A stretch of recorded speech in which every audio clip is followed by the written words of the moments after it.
Hello, my name is Zachary Vestal, and I took part in a project that we all did for sociology class. Basically, what we all did was we went to a toy store. We looked at the different toys, and we tried to look at things from a sociological perspective. And we wanted to see some of the stereotypes that were reinforced, as well as maybe some positives that we could take away from the toy experiment. Maybe see some progression. Since we have come so far in our sociological perspective of things like gender and class and race. So the first thing that I did was obviously go to the store. I went ahead and tried to go somewhere where I would know where everything was and I was familiar with the sections. So I went to Walmart, the Supercenter. But one thing that I tried to add on to my project was going into sort of the outdoors and the nature sections, which are sort of like the toy sections for adults. And I wanted to see, what was really advertised there as well. And I think you guys will be pretty surprised by my results. So first, I'm just going to analyze a few of the colors that I saw as I went into the different sections. As previously stated, I did notice that for the females, it was all very light colors, very Easter, light blue, pink, very nurturing, and that really went along with some of the views that we have on our society. Because one thing I noticed was a lot of the female toys were in direct correlation to sort of nurturing and baby toys. It almost went like baby toys, female toys, then boys had their own section, and it was all boys, all men, all the time. So one thing that I noticed about that was just the fact that automatically, when a young girl sees that, she's automatically gonna put herself in that position to say, this section is for me, and this section is automatically not. But they didn't have that same kind of barrier with the children's toys and the girls' toys. I think a lot of that had to do with the fact that usually we think of girls as the nurturing type, and we think about little boys, and when we think about young men even, and as they're growing up, you think, they're a little more isolated. They're definitely more of, just one of the guys, hanging out with the guys. And I think that really makes a big difference in the way that people go on with their regular lives. So I think color was the first thing I noticed. It was like night and day when you looked at the, section obviously for the little girls and the section for the boys.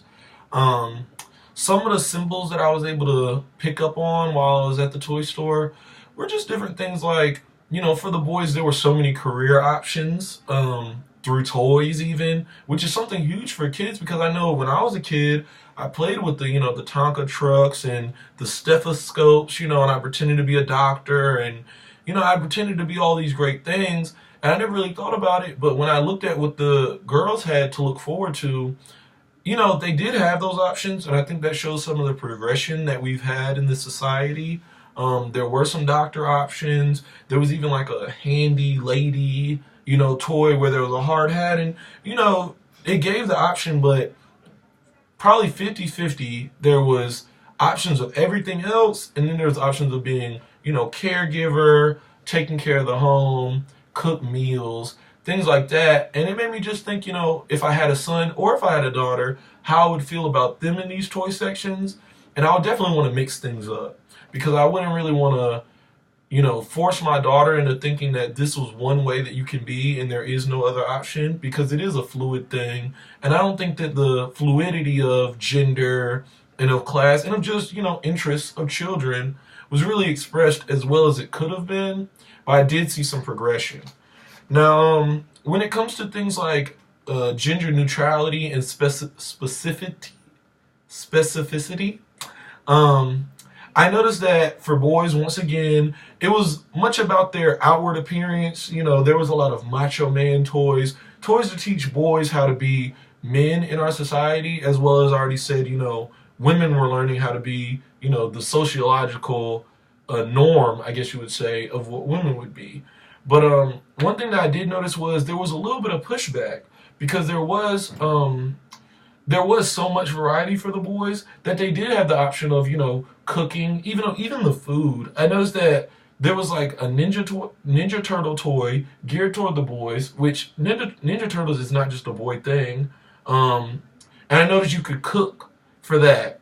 but it wasn't like the girls where it was like, Susie Homemaker, all that stuff that you're used to. It was just focusing on, pizza, burgers. And I know those things are small. It's something that I wouldn't have noticed as a kid. It's something I'm sure kids don't notice, but it probably has affected me because, when I do think about food, I when I was younger, I thought about things like that. I've never been much of a cook. That's been something I just recently learned because it's not something that was instilled in me like it might have been instilled in others. So I thought that was really interesting. And I think there was a lot of reinforcing of negative stereotypes. And that was really disappointing for me. And most importantly, I think it reinforced not just the specific stereotypes, but it reinforced the separation. The fact that the toys were so segregated made it even worse because I feel like if you had, gender specific toys scattered all throughout the aisle, at least then it would leave room for, the kids to make a little bit of a decision to, come to their own thoughts, but you're sort of placing children by their class and, sometimes by their race, but most importantly by their gender. You're automatically placing them in just one specific place. So I was really discouraged by that, and it was something that I reacted to, and I'm thinking, in the future, I'm going to try to realize that a lot of times things like toys and things that are really influential to children can make a big difference. And I'm going to try to, pay attention to where I take younger people, whether it's my kids or whether it's nephews, nieces, or whatever it may be. I'm going to try to keep in mind, that they need their open mind and they need to, pay attention to what's being put in front of them. And I noticed more of the same for that when I went into the outdoor section. And, I tried to make a small correlation, but one thing that I did really notice about that was that when it came to things like, building tents and bikes, there was a lot more male influence. There was a lot more males on the, pictures for the products, which is what I wanted to focus on the most for that, just to see, because when I look at products, I look at the pictures of the people who are advertising them because I try to see myself in their shoes. I see myself riding that bike or building that tent. And if you don't really give the option of girls even knowing that they can do that, they're going to automatically think that's a boy thing. And then something as simple as, camping or hiking, which is something that's done by everyone, is going to automatically be changed in their mind forever, if for that one moment, but it can make a really big difference for the future. So, that was a big thing for me. And then one thing that I also try to look at is the race for a lot of different things, because not only is it part of the project, but for somebody like me, I want to see, if they're trying to focus it towards one thing, because I do have multiple races in my family, and I try not to let that really change how I look at things. I try to just assume that everything is for me, just like everything is for everyone else. But you even notice with sports, which was the biggest thing because I knew this would happen because I played sports my whole life. I played lacrosse in high school, and I played basketball in high school. So automatically, I hate to say it, but I knew this would be a good place to look for those differences. So you go into the sports section, obviously sports are segregated by, softball, baseball, women's lacrosse, men's lacrosse, different equipment. But you could just see a difference in, the messages that were being sent. For lacrosse, you saw mostly, white males, because that is usually a white male sport. But I think when you just reinforce a negative stereotype, or just a stereotype in general, it sometimes becomes negative because it becomes all that people know.